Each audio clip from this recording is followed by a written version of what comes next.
Welcome back, everybody. I've got 5 more Starfield tips I want to share with you today. The first one is, again, related to outpost building. So I went and upgraded my botany skills so I could build a greenhouse. And then I went to build it, and it's not in the build menu here. It doesn't exist. And I was like, well, what the heck? You know, I was used to like No Man's Sky, where you can just build anything on any planet. There's no requirements or restrictions on that, but that's not the case in Starfield. If you are on a planet that does not have a habitable atmosphere, that doesn't have a breathable atmosphere, meaning that you have to be inside your spacesuit, you have to wear your helmet and everything when you're on the planet. And when you go to look at the planet, you see that it doesn't have an atmosphere, or it has a low atmosphere or something, and there are no plants on the planet, then you can't build a greenhouse there, because the way that it works is you don't grow universal plants. Like in No Man's Sky, you pick some plants and you plant them, you plant the seeds, and they're universal on every planet. You have access to every plant on every planet because they're recurring plants. But in Starfield, the plants are unique to the planet, and they can only be grown in a greenhouse for that planet. So this one doesn't have any plants. It doesn't have any plants or animals because there's no atmosphere. I mean, you can see that here. But if I go to a planet with an atmosphere, so give me 1 second here. So we've gone to Montara Luna in the Cheyenne system. I just built a base here,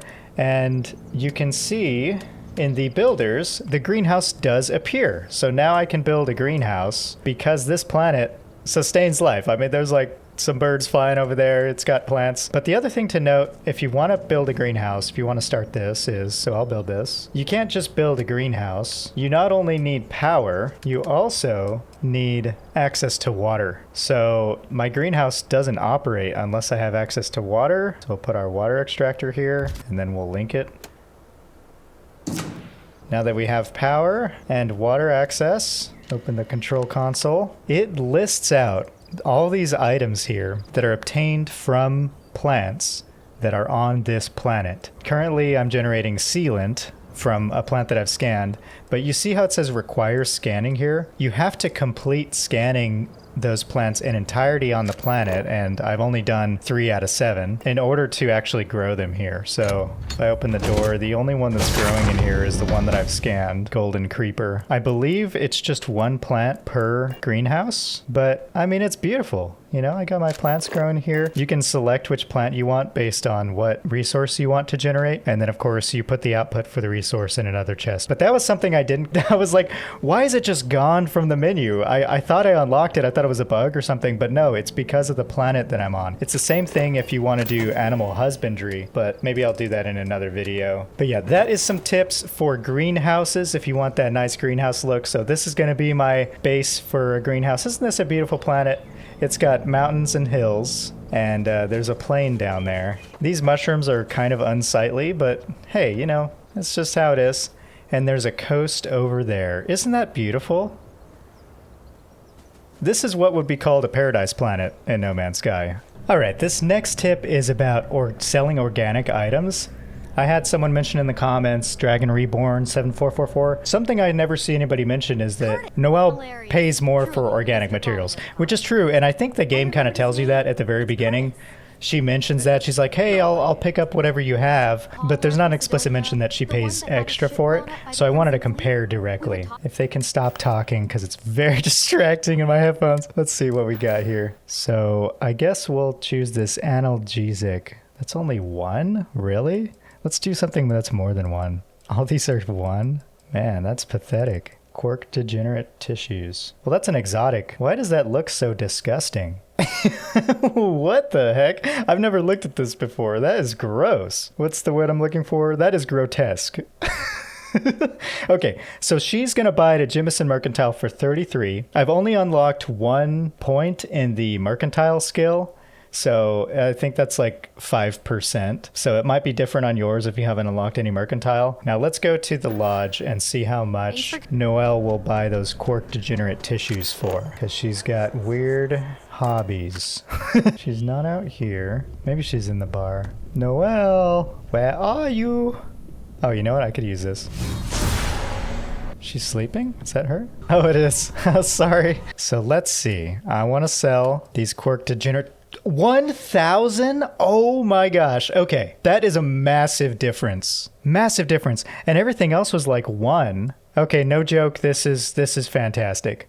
Now, the only problem is I don't like to sell these ingredients because I'm always crafting stuff. But for people who just gather them and they don't deal with crafting, dude, go to Noelle and sell your stuff. I didn't realize there was such a big difference. 71, this was 2. They were buying this for 2 at Jemison Mercantile. Why does she like organic materials so much? What does she do with them? I'm not gonna ask. All right, so yeah, that is actually a good tip that the game does tell you, but I kind of ignored it because I didn't think it was that big of a difference. But yeah, that is a massive markup. Yeah, sell all your organic stuff to Noelle. The next tip is regarding your book collection. If you pick up all the books, then there are 2 things you can do with them. You can either sell them for just a little bit of cash, or you can give them to Cora. And Cora exchanges the books for experience points, but of course everyone else exchanges the books for credits. There is a place in Aquila called Sinclair's Books, the one with like the Sinbad looking font in the center of the town. Allegedly buys books for more than the average price, but I couldn't confirm that. All the books that I have, I guess, are just too normal. But I guess if you have some older books that are not Charles Dickens or not common, then you can sell them to her for a large price. But what I typically do is I'll talk to Cora, because if she's on your ship or whatever,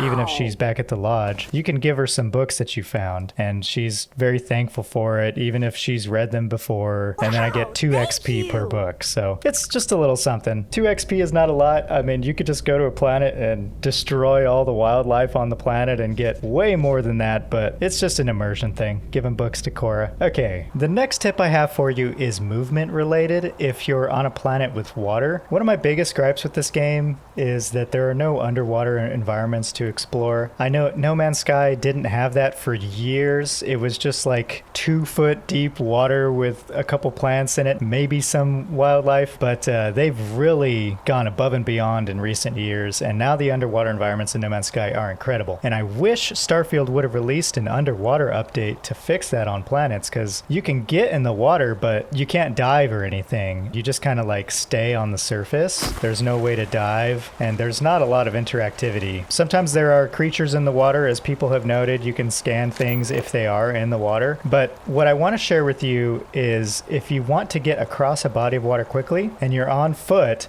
what you can do is do this little boost trick I learned. So if you jump and boost right as you're hitting the water, you'll kind of like float in the water. You'll slide along it like this, and you can just keep boosting indefinitely if you wait just about 1 second in between boosts and cross that large body of water as quickly as possible. This is the fastest way I learned to do it. I don't know if this is a bug or if it's intentional. I mean, it's just goofy. This is not natural.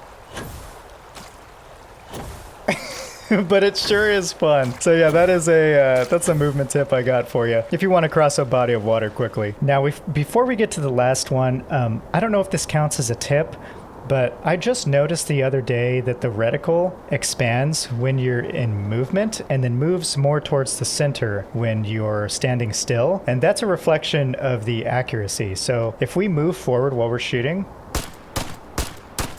you see how inaccurate it is? It shoots within that spread, but if we just stay still, and of course we kind of wait a little bit, the spread is tighter. And if we aim down sights, the spread moves closer faster, and it's the most precise when, of course, you're aiming down sights. Now, you can't see this reticle when you're in first-person mode if you're aiming down the sights. So you can see it here when you're just kind of like firing from the hip, and it has the same behavior